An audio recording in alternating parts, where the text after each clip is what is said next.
The Nautilus talk's even going to wait as well. Never call it Dorito time again. Okay, yes, sir. Let's go into game one of LGD in FPX here in LGD's home arena in Hangzhou. Welcome RD to the jungle, by the way. If you haven't heard the news already, there he is. So we'll see what he picks up. This is going to be interesting going into 10. He's played Gragas support. I've seen him do it in solo queue. Yes. So take that Gragas jungle out of here. Transferable champions are not allowed. Well, yeah, apart from the fiddle. Now, for the Nico in the top lane, could also go to Doomby, remember. So FPX playing very well with flexes at the moment. Gimgoon and Doomby, similar champion pools. And to be honest, to the meta right now, your Glacial Augment Nico mid is the go-to. It just depends on team to team. You're right about FPX being the most willing to start throwing these champions anywhere they want.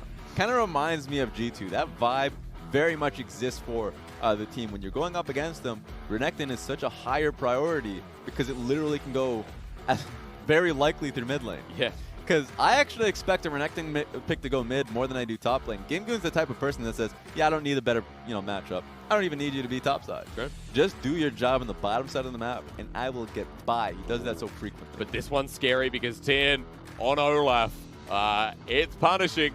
And giving this powerful jungler over to FPX could be a mistake. They have one shot here. Oh, that's the no. Nautilus. You know that's going mid as well. Oh my god, but Crisp is such a great Nautilus player. This is the fear when you're going up against FPX on blue side.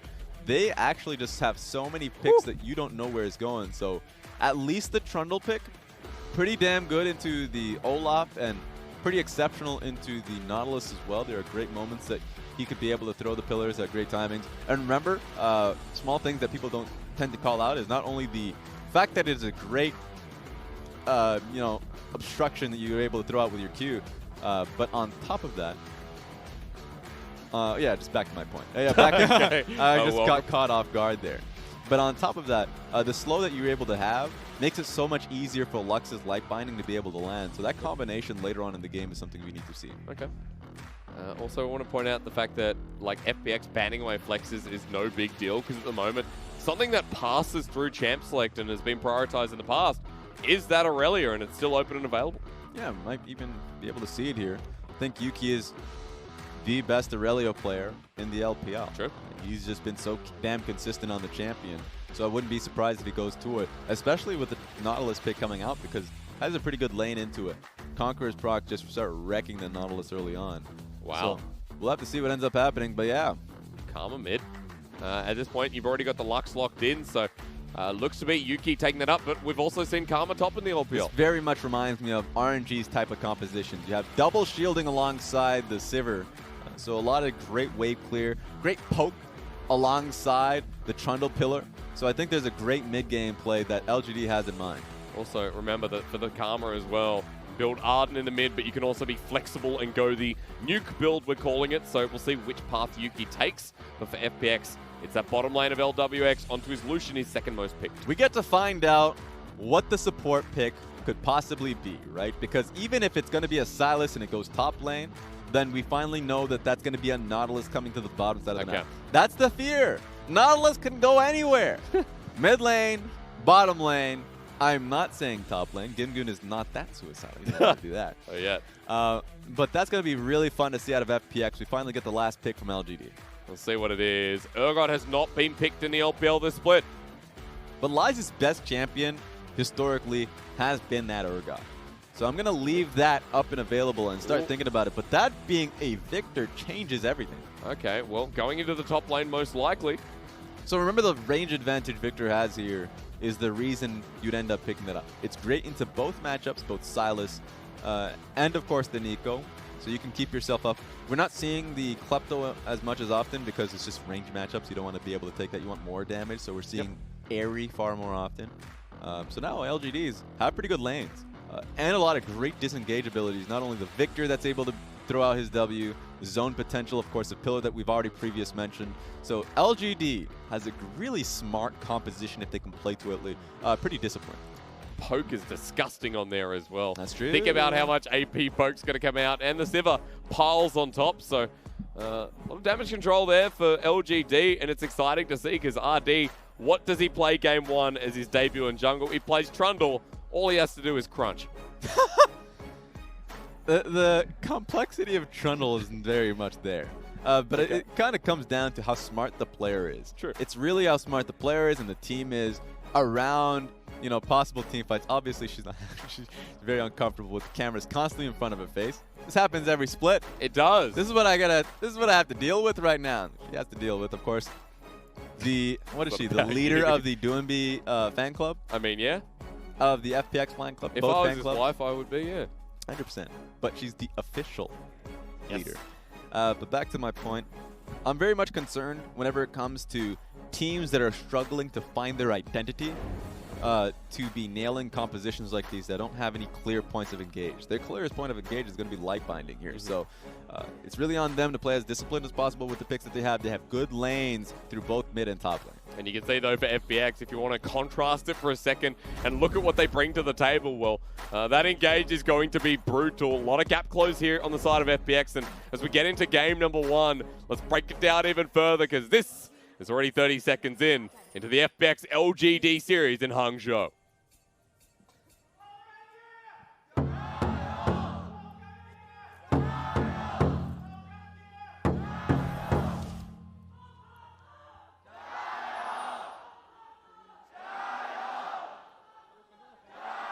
Cameraman surprised that it was not Doinby's wife. Normally leading the chance here, but Hangzhou's picked up some drums. Bit of a copy of WE, if I dare say. I was about to say that. So ever since Xi'an had the drums being its major point of difference, we're talking about identity, the drums of Xi'an was beautiful. Yes. Suddenly every other home arena started to take that away from it loses the magic, doesn't it? Yeah, so Hangzhou plays stay in your role. I want to break down runes here for a second, though, Raz, because into the mid lane, the Karma taking the Klepto into the Nico matchup. Yeah, Klepto Karma is something we've seen pretty consistently. When you have a lot of confidence in your ability to lane, as it seems like it's going to be a swap here. Yeah, top lane Karma here. Lies going mid with the Victor. I think they just really wanted to see the Victor into the matchup here. They really wanted Victor into the Nico just for the range there. So it probably didn't want to be opened up. There's a lot of pick potential. It's something we need to worry about when Silas is in the mix. See how Doomby handles this stuff. Yeah, so like if you get picked as a Karma on the top side of the map, you have so many ways to disengage with both your tether and shield. And yeah, extra bit of movement speed too. Of course, he didn't need either. He's just slamming Gimby off that one. Well, that's very nicely done. Give him a bit of extra 5 gold as well, so Klepto coming in handy. So that's the best way to be able to play that matchup, and if there's jungle intervention, he's out of there pretty cleanly. Yep. But Lies is not the same situation. He wants out of that, put him in the mid lane. So nice swap here, putting Lies right where he's comfortable. At least RD's nearby, picking up the blue buff, going from red to Raptors, now down to his next buff, while that's a rough trade for the bottom lane for LWX. Junglers sort of towards the bottom side, but Tien is set up to do the full clip. That's the hardship here of Lucian and Nautilus. The range, you're going to be sad. At least he ducked and dodged that one, actually. That was really well played from LWX. But he's going to be feeling the pain. Again? He's going to be, yeah, I mean, at least he had to use his dash on that one. Yep. I'm more concerned with Crisp, who cannot do as much as LWX is doing. He has a pretty fatty model. So he's going to be getting hurt a lot.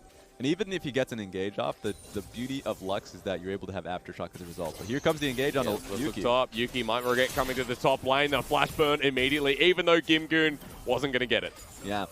Oh, okay. Yuki walks back in. That's cheeky. Tien comes in as well. Undertone. Yuki regrets it even more. Taking up the turret, Gimgoon, just to get Tien healthy, but Yuki trying to back. At least he got the flash off of Gimgoon to start, but they're committing to this. Now, Doomby hasn't been pink missing just as yet. Yuki thinking about it. Tien proxying the wave. Doomby going to help push, but these are 3 members who are not leaving. Tien says, you ain't going nowhere. Oh, you might be going somewhere. Undertow lands, though, onto Yuki. He doesn't have flash. Here comes the Tangle Barb lands. Doomby and Tien just make magic happen again. Doomby, the most assertive type of player on the map. He just leaves. Doesn't care about the wave being pushed into his own tower. Yeah. He's going to take that L and say, I'm making a play at the top side whether you like it or not. And when you have TP, or rather, when you can walk back to lane, and that's the top lane because they're changing again, FPX just in such a good advantage. I'm not a big fan of what RD is doing. I mean, they're starting to, yeah, exactly. Well, TP coming forward, that's a flash forward. LGD going to be in a bit of trouble here. Jungle, especially Chris, wants to lock him down. It's flash for flash while the binding connects on to Doolby, who was going back to the mid now, it seems. So that's the concern. Whenever you go in for an invade on Krugs, You're going to have it warded because the support's going to be able to move. We'll have to see if he can get any extra damage. He's walking out of Lies. He flashes, catches the undertow once again. Conquerors get proc. Flash from Lies as RD. Challenged by Doomby now as well. FPX, the tempo. Push it to the limit again. Kimgoon's here to join the fun. This non-stop action. That's it. There's not much to say.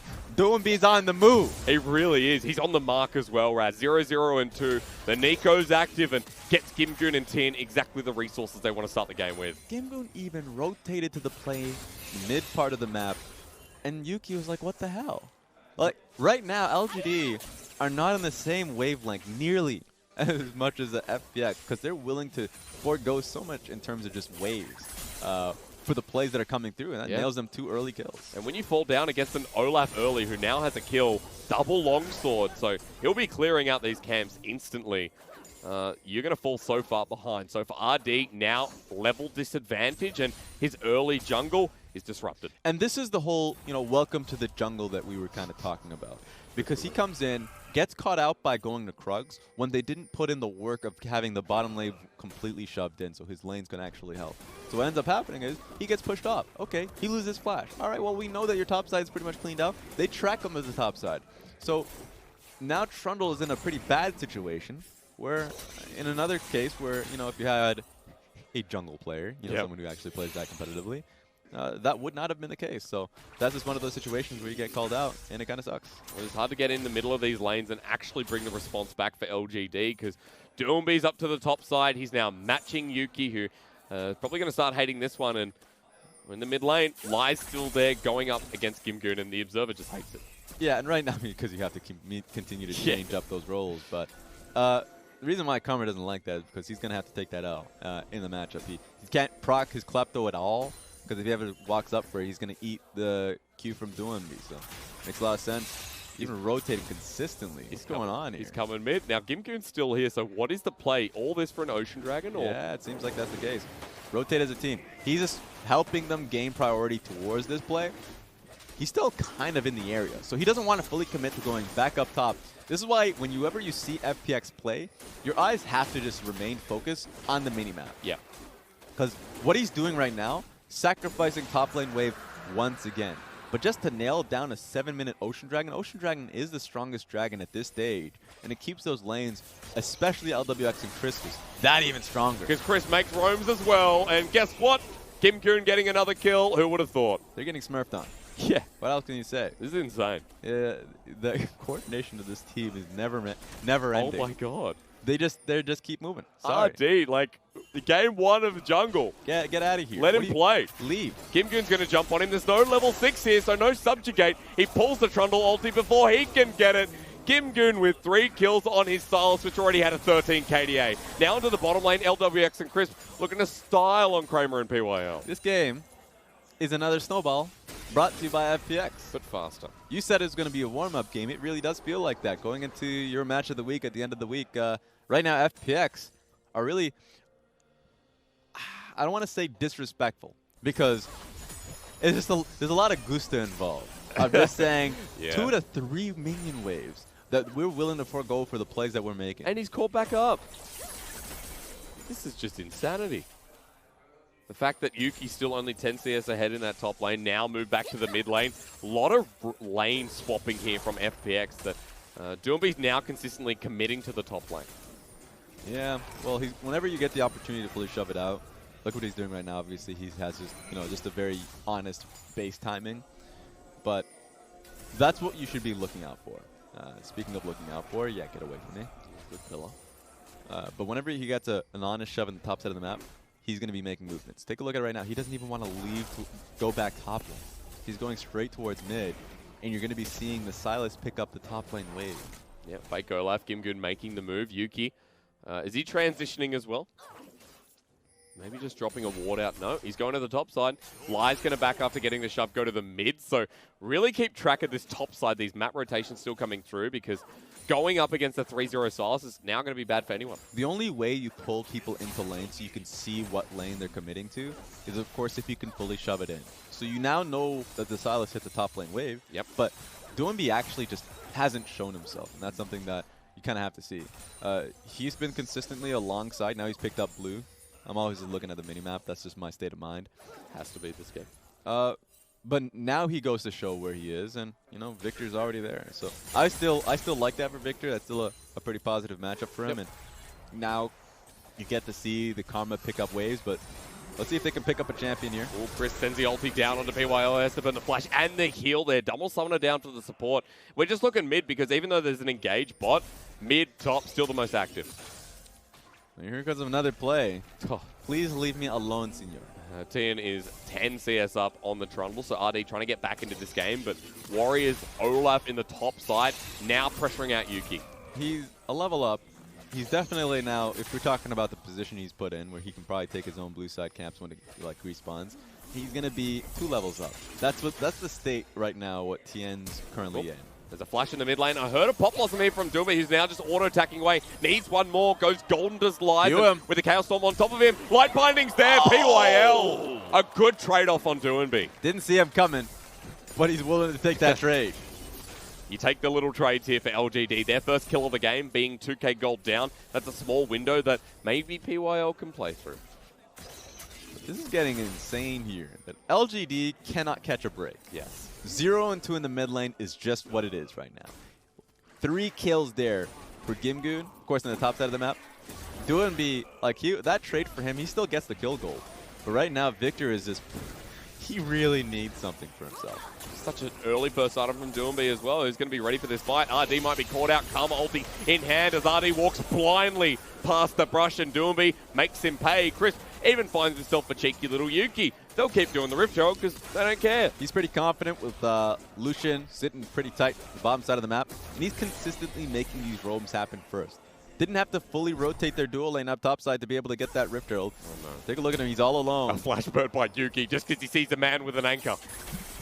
I'd run too. I would. That's not natural. Point. Yep. Crisp is walking up to the top side, asserting his own pressure.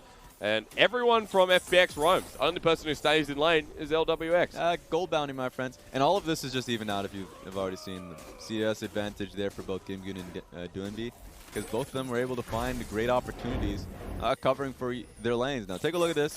He was able to, that sucks. Because that doesn't look like it hit, but obviously it doesn't matter if it looks like it hit or not. Yep. He was able to nail him down. So as I already mentioned, you get a kill gold for yourself at Doinby, and it moves over to Lux. Not too concerned about Lux picking up that kill. LGD trying to do the same thing though, Raz. They found Gimgoon, they burst him down, he's burning, and they find him. A good little bit of karma for FPX. But PYL right now is getting himself a few goals. Oh, he's got to get out of here. Chris found the re-engage onto RD. Now Subjugation is not available here. LWX comes in for the flank with the culling. Onto the Infernal Dragon. Recommitting. LGD are going again. Doomby, here's one who wants the Tangle Bar. Flashed away by Kramer. Still has the Pop Blossom available, but Dragon resetting a little bit here underneath the Chaos Storm. Doomby.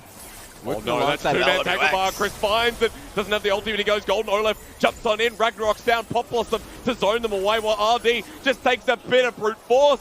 Dragon gets in on the play. Chris flushes forward. LWX as well. It's the massacre, but both teams are dying. PYL takes the blast, goes, sends out the beam. Almost does it. But in the end, FPX are the victors, I guess. FPX are just madmen. Playing that fight on a tightrope there. They were trying whatever it took to be able to get on top of LGD, but LGD were in a great position. Like, they could always move away from Doomby from an arm's reach so his ultimate didn't land. But the moment LWX joins, he just has the damage. My favorite type of League of Legends. Watching FPX go up to what seems to be a bloody wanting team in LGD. You just don't see games like these in competitive. No, you don't. When the best teams right now in your league, specifically FPX, are willing to take these many risks. Yeah. Like on top of LWX, of course, take a look at Olaf. He may win the battle in the pit, but he's right next to Dragon. you ain't gonna win that one. Didn't even matter. He was actually trying to get the sustain. Yeah. Actually, so that was the best call that he had there. Fair enough. But Doinby with the presence of mind to get that blast cone. But here comes another potential skirmish. I mean, they've just grouped up mid. On the hunt being popped here by LGD. They want to fight as badly as FPX do. Even 4k gold behind, but FPX are waiting for them to come through this brush. Yeah, I mean, at this point, Crisp is looming, lying in wait for his hook. Thankfully, they got a good amount of poke on Tien, so he has to get the hell out of there. But Chris, whenever he sees a champion doing B as well, they just go for it. Yep. Point A example there against Lies. Doomby 4-1-5 after that fight as well, by the way. So getting closer to the Spooky Ghost, almost 2 items at 14 minutes in the game. And while Give You to slow down on his kill count, Tien and Doomby have built up their own. And by the way, only turret plating picked up on the side of LGD was split between both Sivir and the Lux. So Lux is actually still pretty rich, but doesn't amount to too much. In that last fight, Raz, Dragon wasn't taken, by the way. So while we're looking at a bit of gold there for LGD, nice. Small window, but they weren't able to pick up the Infernal Dragon, and FPX, with the lead that they have, just get yet another objective. You know what's tough about this game? Because LGD came into this one thinking, all right, we need to take away a lot of these hook comps, right? So they actually banned both the Thresh and the Pike. Yes. But there's actually just as many pick potential here because you have Doomby with obviously his E, Tangle Thorns I think it's called. Just butcher that one all consistently. Tangle Barbs, yeah. There we go. And then you have, of course, Gimgoon, Abscond Abduct. That's always going to be a possibility if you end up getting a pick. And we already have the base. We've talked about Chris being able to get those hooks. So if they see a champion, they can certainly take the fight. Their composition is in no way reliant on ultimates. So they're at a really good state. When you're this far ahead in gold and you're looking towards your second items as well, it's an instant pick that you'll see. Observer's going, where do I look now? Because everything's just slowed down. It's a good position to kind of take a step back and talk about the composition, or at least for FPX, because there's actually so many fights that you just kind of have to live in the moment. So for FPX, I like the fact that they're refocusing on the bottom side of the map. Yep. Because that's what we were talking about at the very beginning. The very beginning, this game started out, we wanted to see FPX kind of focus on nailing down the bottom lane turret and starting to move their pieces in LWX and Crisp alongside the map. So if they can get that going, then they can go mid. It just kind of depends, once again, what their picks actually turn into, how low that mid lane turret is. Remember that the LWX plays a good Lucian, but am I going to have time? Nope. Another death there for the Karma after what was FPX just bringing the tempo back. I guess they get this tower for free. That's some free gold you get. Yep. Karma had no way out. She was conditioned to be going to the left side of that mid lane, and that's where they were at the Raptor pit. It's just been so rough. Doomby comes in for the flank. That's not really Tien. Help! PYL, he has the kills right now, so if he dies, that's a lot of support just taken down the drain. That kind of reminds me of Final Fantasy VII. That's not really any spoiler alerts, but kind of like when you see that fake Sephiroth. Ah, yes. Just like a phantom Sephiroth there. It's like, is he really there? No, it's just a fake for now. FPX playing towards that at the moment. You can see off the vision side, Doomby flashes over. It works, Raz! It works! That's all that matters.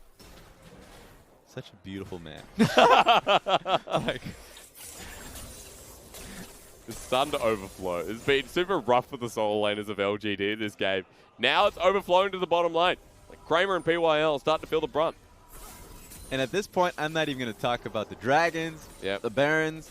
This game is just so easy for FPX to work off their own vision. Look at the red side jungle. They're going to lose it very soon because they're basing. But the top side, the northern quadrant, those two control wars that they've been working around it for the past, like, 8 minutes now. Like, they've been consistently moving in that side of the map. That's the reason why they got that kill on Karma underneath tower. God. So, LGD, they need to find a foothold there. Baron's going to be coming up in 2 minutes, so that vision control is only going to get more important. That's right. But I can't believe Baron's coming up in 2 minutes. Feel like it should have been up ages ago. Yeah, whenever a game breaks open that quickly, you have no idea. You can't track time anymore. I was scoffing at two things. As we came back, it was a Magi Soulstealer now on Doomby, on Nico, which I haven't seen before, I believe, in the LPL. Second part was the fact that Tien is 3,000 gold ahead of RD. So we said welcome to the jungle at the start of the game. This is truly a test for him. Nice. As it will have to come down to a Baron still. Wonderful. I mean, yeah. We'll see if they can get to that point. Wonderful's a word. PYL at half health under toe. Oh, no! Almost dies. PYL flashes in. I thought that was a flake coming in from Doomby for a second, but it's just Yuki. PYL burnt down to an absolute crisp, but FPX now in a 4v5. Where's the extraction site? Someone help PYL. He's doing all the heavy lifting right now for LGD. Doing so much. The Lux pick. He gets called into action. And right now, oh, nice. I've actually wanted. This is something I actually wanted to see because I talked about the Trundle Pillar working working well with Nautilus. I was thinking more so. Oh, well, we'll talk. Have about they that actually later. found Tian though? He goes low, flashed on, he's dead, but very low health bar coming through here from the jungle. I hope he's alive. What? Stopwatch. Yeah. That was beautiful. The amount of damage he got at the last tick before he stopwatched. You're the one. Everyone out there, don't even lie, chat. You thought that man was dead. Yep. I didn't. I'll apologize because I thought he was eyes. dead as well. So. My eyes see everything. And now 2 more are dead from LGD. I don't know what to expect at this point because FPX are playing with their food. Yeah, this is one of those moments. You know, in Season 2, Season 1, when you had the rank 5 ladders. Yep. And you got to see really competitive teams start to grind it because if you get the challenger, then you can challenge for challenger league and everything. Yeah. But if you're just a ragtag of individuals, I don't care. I don't care. And I'm just gonna finish my story. Sorry. Ragtag of individuals going up against that team. This is exactly that kind of game. Yeah, that's very fair. So this to me is just like challenger versus. Just look at it. Just look. What was his HP? We won't get to see it, but non-existent is my answer. Single digit and Triumph, baby, will get you back on top. We'll top you right up. See, that got me. I thought he was dead. Because you have imperfect eyesight. Yes. My eyesight with these glasses, beautiful. You're invincible. Yes. It's much like Tian because he can't be stopped. I'm pretty surprised so far, though, that it's this one-sided. Like, coming into this series, RD or not, I was still hyped for the ability of Kramer. We hyped up the 80 carry matchup, but it's been anything but about the 80 carries this game. Yeah, I mean, look, we said one thing about LGD, was that synergy was looking fantastic for the team coming into the split. You know what happened? FPX happened. Well, yeah, I'm talking about the fact that they don't have their jungler, my friend. I know. They don't have their jungler. What kind of conversation are we having here when you've lost the man? I believed in RD, Raz. You shouldn't. I've had more surprises here in the LPL, to be fair, so this, I guess, is one of them because it's not one of them. So Baron goes over to FPX while we're having that little mint conversation. It's 13k gold lead, and now I'm just waiting for Doomby or Gimgoon to start off the next fight. At this point, if we're talking about whether they should be on the map, they're doing the exact right thing. LWX mid, Doomby top side, a 1-3-1. Try and bounce between top lane tower to mid, and then Silas can rotate to mid lane as well. We're at a position right now where there's not much LGD can do to even start a fight. When you are behind on a team without any real ways to start a fight, no pick potential outside of the light binding, you are, yeah, SOL. Just do that, yeah. First kill comes down, that's Lies dead. FPX now in a 4v5 with Baron, and at this point in the game, death timers are quite long. Yeah. Let's just take a step back and watch this beautiful, top lane tower is gone. Ready? 1, 2, 3. Easy. Thank God. What happened before we could zoom this far out? We're in the helicopter right now. You gotta talk about the fact that we're sitting nicely. This helicopter getting a full view Someone needs to stop top. LGD getting completely demolished. Yeah, Kramer doesn't know where to go. They're on the PYL. He gets locked down. Here we go. Lux Light Binding picked up, or rather the final spark by Gimgoon. Pop Blossom down. Doomby just swings past me. Doesn't care. He's at half health. Locks down 1. Locks down 2. In comes Chris.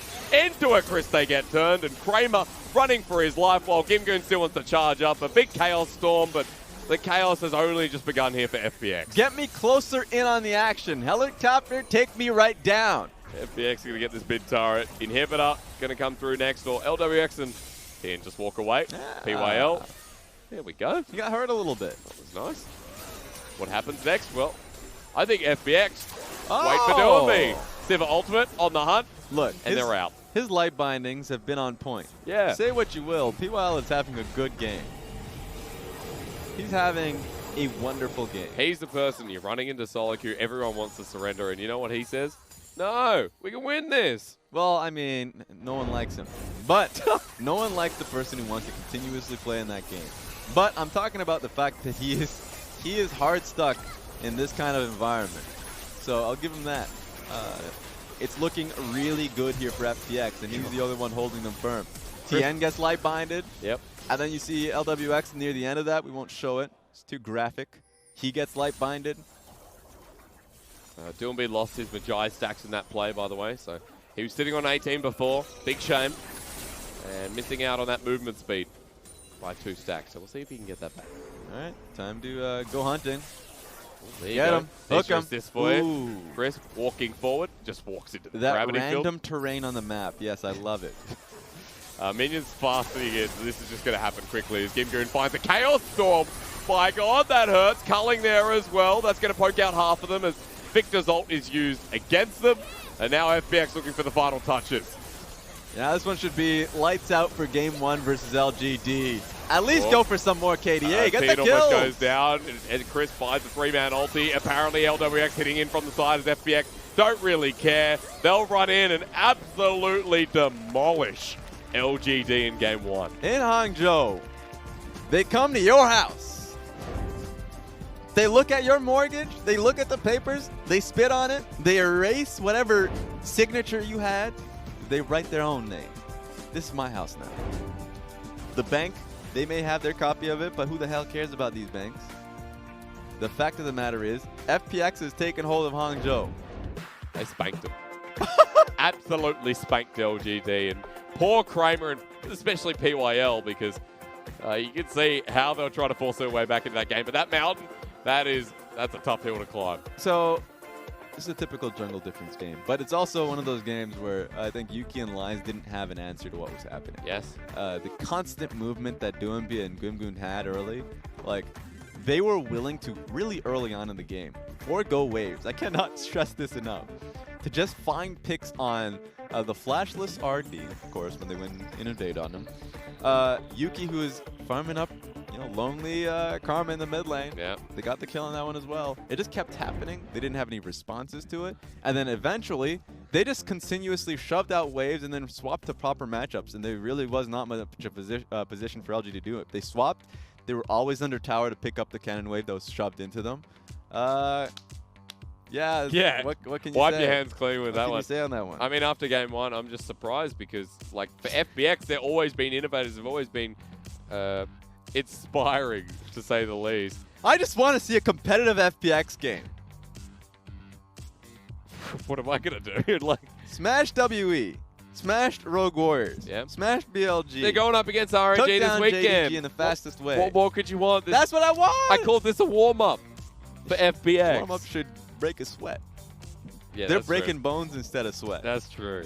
I'm curious, in a serious note, just walk me through, like, these constant lane swaps that are coming through. Help us understand more about, like, the integrity of these lanes and how sacrificing so much for Duembi worked out so well. So coming into the game, I said flatly that I like the lanes there for LGD if they can keep those lanes. Specifically, the Karma matchup into Silas is going to be great. The added mobility. In fact, you saw a glimpse of it. When the first gang came through, he dodged it. Of course, he went right back, and he ended up like losing a lot for it. Yeah. He had the base. I think that was a mistake. But the idea was sound. They just had to continuously hunt it down. I think Duembi did a great job consistently hiding his face. Like he wasn't just throwing himself to a lane. Yep. He was in fog of war, waiting for somebody on that team to shove mid lane wave into him so he can show his face. And so when you can do so much in fog of war, that was that kind of game where they were really just continuously smurfing in fog, and there's not much of an option that LGD. They had options actually. I can't lie. They had options. They were just playing poorly. Okay, well, that's pretty simple stuff. Game 1, that was FPX for you. If you're wondering how they're going in Summer, there's your answer. Hopefully game 2, more competitive matchup, or do we get the same answer? Moments to find out. PYL in the jungle. Fiddlesticks from RD. We'll be right back.